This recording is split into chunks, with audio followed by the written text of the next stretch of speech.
400 jaar geleden was Nederland nog geen 400 years ago, zelfstandige staat. Nederland was not yet an independent Het state. heette toen de Nederlanden. It used to be called the Nederlanden.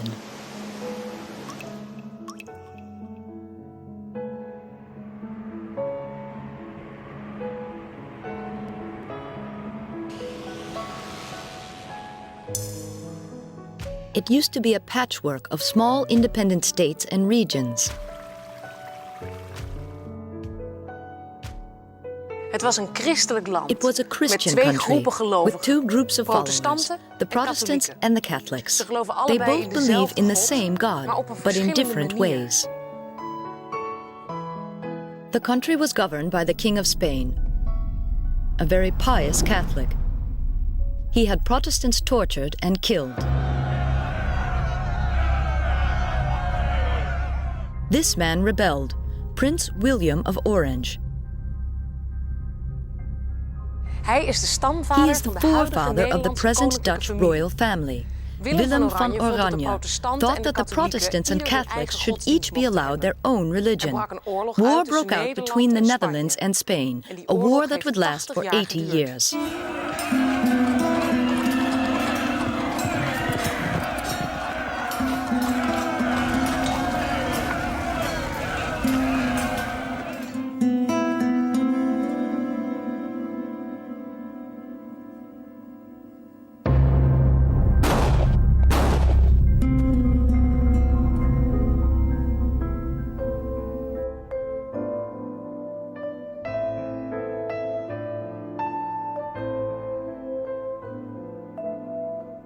Willem van Oranje William werd of doodgeschoten Orange was door shot een dead by an huurmoordenaar assassin in opdracht under van de orders from the Spaanse koning. Spanish king. Maar hij was toen al But he had de held already van het become the Nederlandse volk hero of the geworden. Dutch people. Zijn His naam en name zijn and his geschiedenis history zijn nog terug are te still vinden in het remembered in the Nederlandse Dutch volkslied, national anthem, Het Wilhelmus. Het Wilhelmus.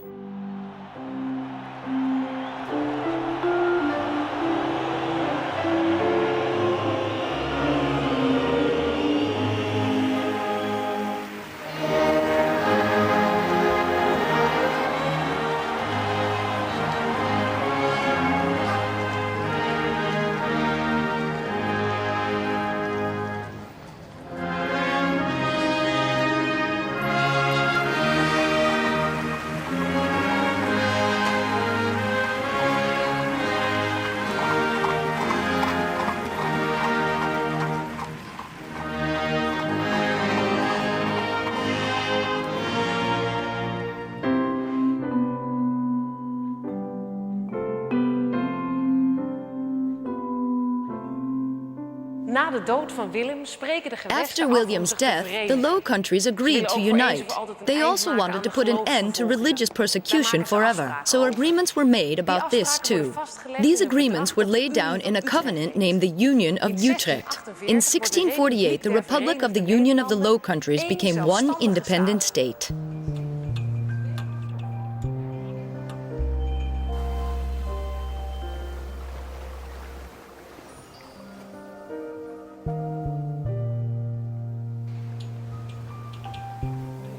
In de 17e eeuw is In Nederland the 17th century, Holland was conspicuously rich and powerful. Why was it that such a small country had so much power and so many colonies?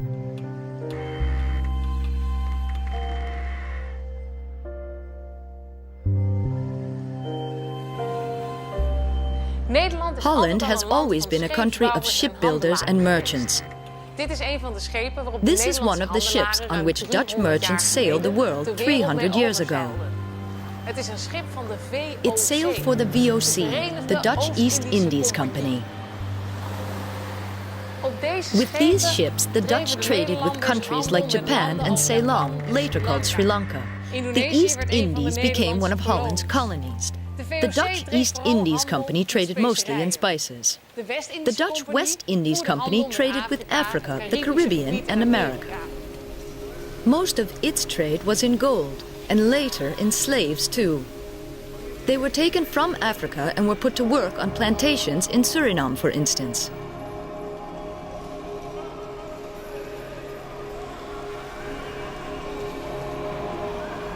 As not only trade, but also science and fine art were going so well in Holland, the 17th century was called the Golden Age. Products from all over the world came to Amsterdam and were stored in one of the huge warehouses along the water. Merchants and aristocrats had beautiful houses built along these canals. Refugees, such as the Huguenots from France, contributed to the prosperity. They came to the Netherlands for its religious freedom. In this period, half of Amsterdam's population was made up of foreigners.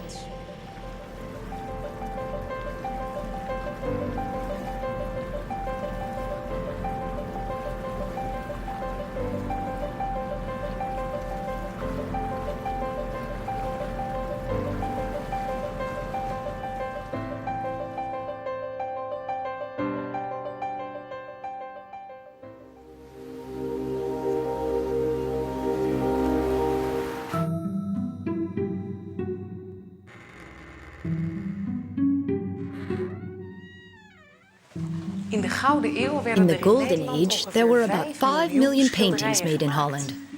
Here in Amsterdam lived and worked the most famous painter of that time, Rembrandt van Rijn. And his largest and most famous painting hangs in the Rijksmuseum, The Night Watch. Het licht in het schilderij is zo bijzonder dat het wel echt The lijkt. light in the painting looks extraordinarily real.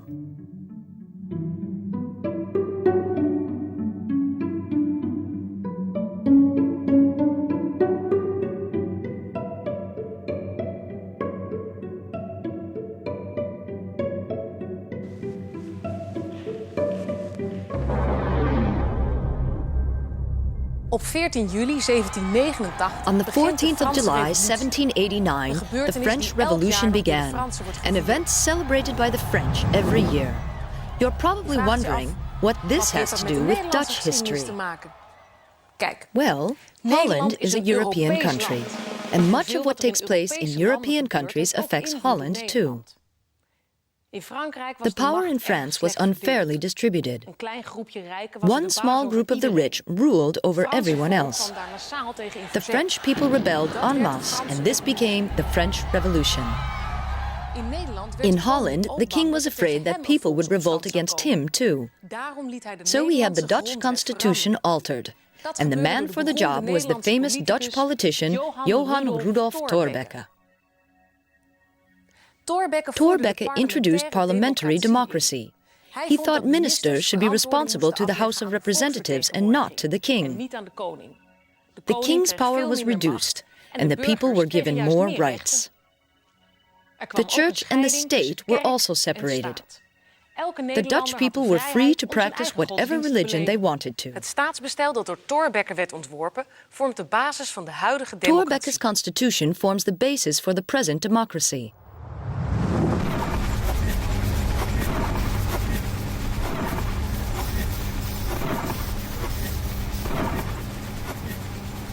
During the second half of the 19th century, factories were being built in many places. Thanks to the invention of the steam engine, textile mills and steel factories grew into important new industries.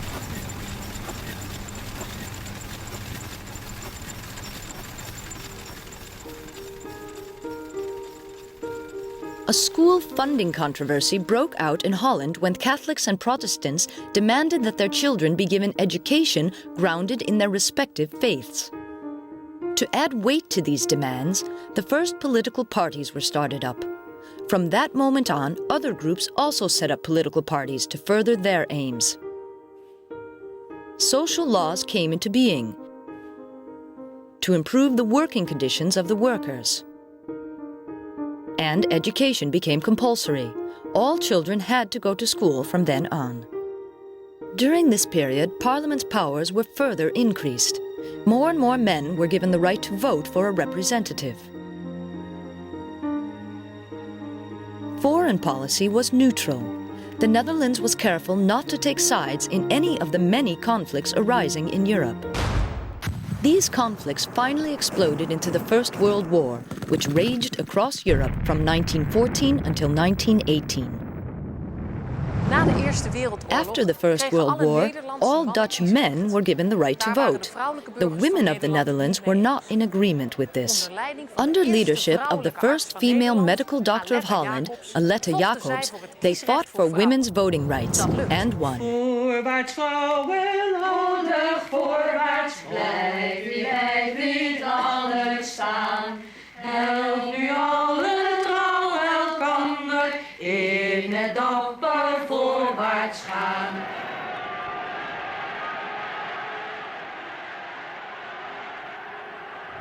Dan breekt in Then, in 1939, the Second World War broke out.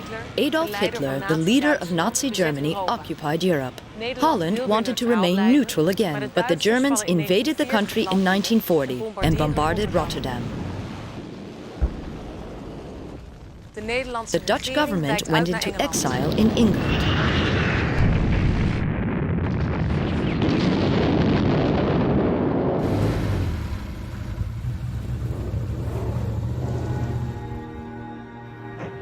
After 1940, the good times disappeared fast. First the war, then capitulation, then the German occupation, and the suffering of the Jews began. Dit komt uit het dagboek van een 13-jarige This is from the diary of a 13-year-old Jewish girl. Her name, Anne Frank. She was given a diary for her birthday, and she immediately began to write in it. The major part of her diary is about the time she spent here in the Achterhuis, or the house at the back. That's what this place was called.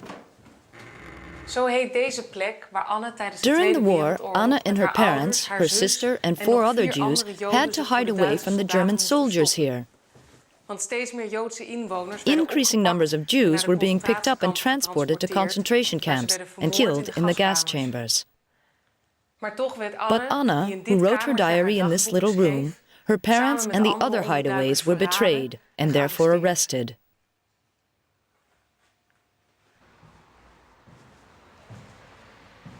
Anne's diary has been translated into more than 65 languages, and millions of people all over the world have read it. 110,000 of the 140,000 Jewish citizens in the Netherlands did not survive the war.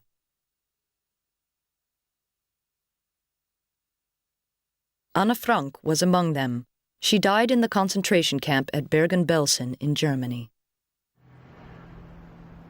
Holland was liberated in 1945. The house where Anne Frank and her family hid is now a museum.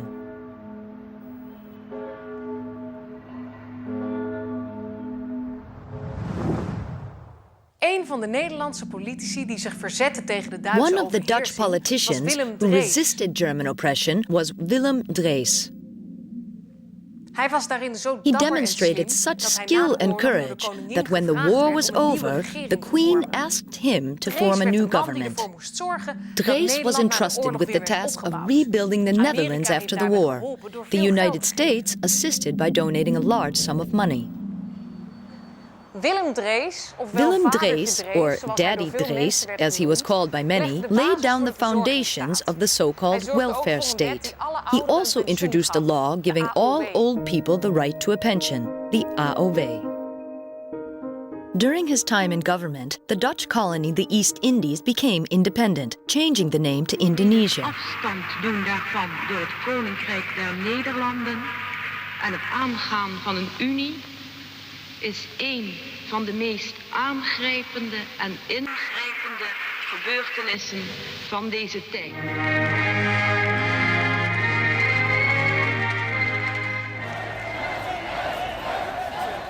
Those who had been on the side of the Dutch during the colonial regime came here to Holland, like the inhabitants of the Dutch East Indies.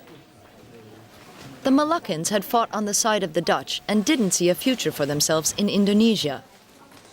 Hoping to return someday to their own republic, they too came to our country and stayed.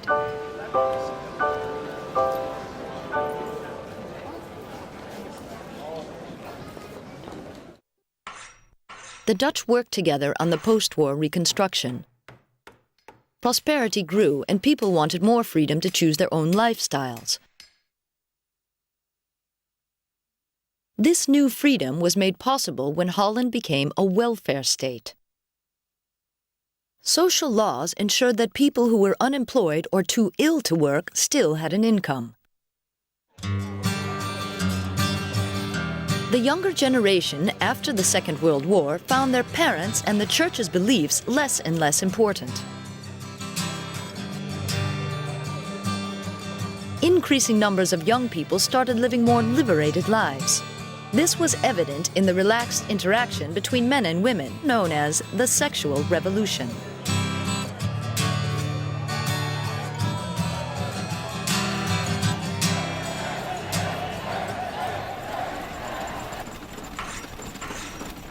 During the 60s, the economy altered.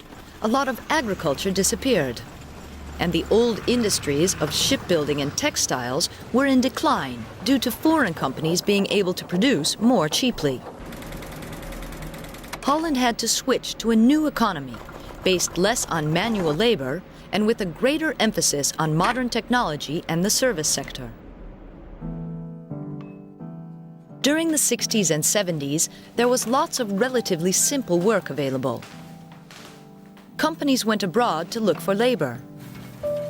So during the 60s, guest workers from countries like Spain, Portugal, Italy, and later people from Turkey and Morocco came to Holland.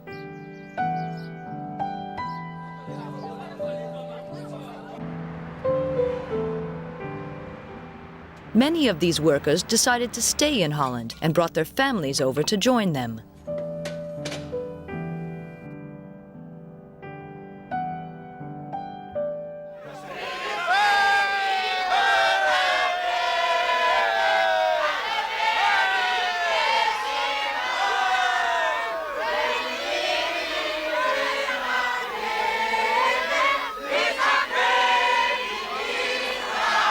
In 1975, Suriname, another Dutch colony, became independent. Many Surinamese people came to Holland because they no longer trusted the future in their own country. They came here to work or to study. Many people from Aruba and the Antilles also came to Holland.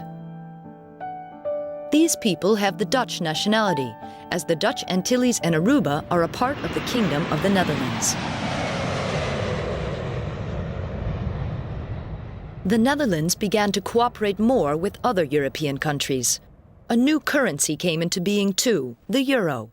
This can be used as payment in a number of European Union countries. Today, the Netherlands has 16 million inhabitants. A major proportion of these have their origins abroad. The most famous is Queen Maxima. She is from Argentina. She became a princess in 2002 when she married Crown Prince Willem-Alexander. He is now the King of the Netherlands and Maxima is the Queen. But protests against the number of foreigners coming to settle in Holland began to grow. Relations between the various communities became more strained. Terrorist attacks on New York, Washington, and Madrid caused tensions in both society and in politics. The Netherlands is developing still into a prosperous small country within a constantly growing European Union.